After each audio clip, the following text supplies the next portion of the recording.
lan mooy ponk l'islam. lan mooy. ponk l'islam. yow kii ku mu dëggal la bëgg kii. waaw ponk l'islam. kaay ma walla. waaye may ma tuuti. joxe azaka waxal yooyu rek.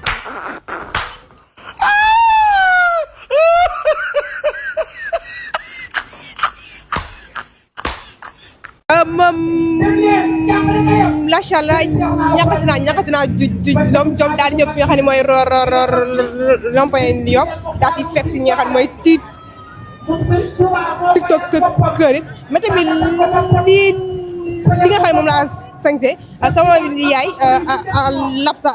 ab sa moom la fi jaar moo fi jaar léegi su baaxee rek da ngay topp ñu avancé si biir dafa mel ni am na kenn koo xam ne gis naa ko moom macha allah mais kii lépp moom li naa. waaw maa ngi lay fay la bégeuse. yaa ngi si jàmm. ma may sant ba naka tey seen point événement bi. waaw mu ngi neex ñu ngi nii di ko préparé comme ni ñu koy defee chaque année gis nga tiktokers yi influenceurs yi boo xoolee ren mooy 4e édition ñu koy def chaque année joxe ndogu def suñu cotisation xam nga chaque at dañ koy def puisque ñu ngi koy def chaque année ñu ni ren moom il faut que ñu def ko comprendre nga woo nit ñëpp ñu ñëw joxe ndogu am si tiyaaba comme chaque année quoi. mais dama am benn question jàpp ñaar jàpp trois bi si njëkk mooy lan mooy li nga xam ne mooy ponki l'islam. lan mooy ponki l'islam. waaw ponki l'islam wala faratay l'islam. ponki l'islam. ponki l'islam. julli juróom. lan mooy faratay julli ñaata la. faratay julli. waaw faratay julli. bu fekkee faratay julli moom 5 la. waaw juróom la. foofu faratay njàpp. faratay njàpp moom heure ba julli da ngaa war a jàpp tant que yaa ngi am jàpp rek jàppal. mais li la laaj farata. faratay jàpp. waa jàpp bu fekkee faratay jàpp ma xool bu fekkee dama wax moo ne ni ñuy jàppee wala. non wax ma rek ñaata la. faratay jàpp ma xool.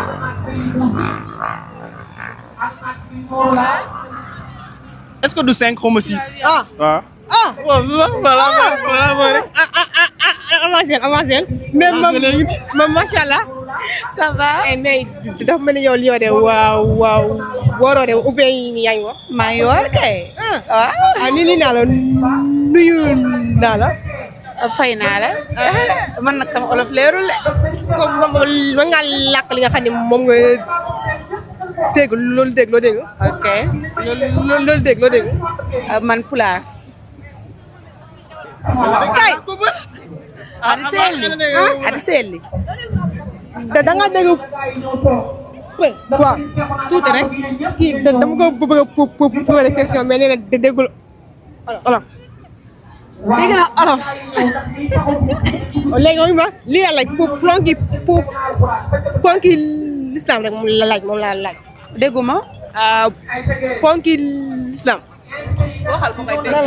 lan mooy ponki l'islam. lan mooy. ponki l'islam. yow kii ku mu dëggal la bëgg kii. waaw ponki l'islam. kaay ma walla. may ma tuuti. joxe azaka waxal yooyu rek wóor. waaye waxal yooyu rek. julli da ngay julli. di woor. di saraxe. du dégg. yaa ma gën a xam yooyu la rek du dégg. kii rek ku mu dëggal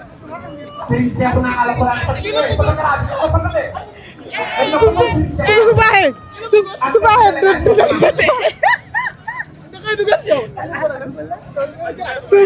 baaxee da ngay topp macha allah. li ma ibaadu bi ki nga xam ne macha allah lépp lu mu def mu naas alayana ni naa la. ndan jaabi nda soni nda olof mukk de samay olof leerul.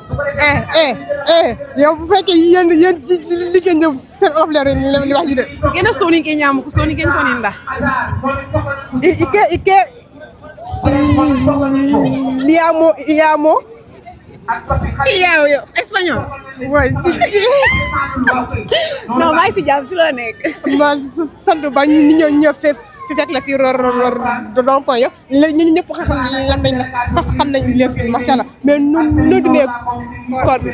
koor gi ñu ngi si kaw on gère alhamdulilah on fait avec comme ni ngeen ko gisee moo tax ñu ñëw fii nii nga xam te ne ñoom macha allah jumeaux yi chaque année dinañ def benn ndogu boo xam te ne dinañ daje influenceurs yi ñu fii tase mu nekk lu neex lool macha allah. lan faratay julli ñaata la. farata julli comme si suba si ba guddi bi. man faratay julli la mooy kii ni fajar 2h 17h timis gée. wax ma la ponki l'islam de foofu faratay julli la laaj. faratay julli man dégg ma olof nag mais su nekkee côté jàpp ngay wax je pense. non dafa am fa faratay jàpp am fa faratay julli. faratay julli en tout cas di nga jàpp sooy julli di nga commencé saar booy def rek balaa ngaa def saar di nga def sa bismillah Fatiha nga wax saar nga julli su nekkee 2 heures la faratay julli je pense 4 ngay julli su nekkee côté boobu nga wax wala lay dégg xaar dina leen ba pare dégg ma olof la mooy faratay julli genre wax ko en français.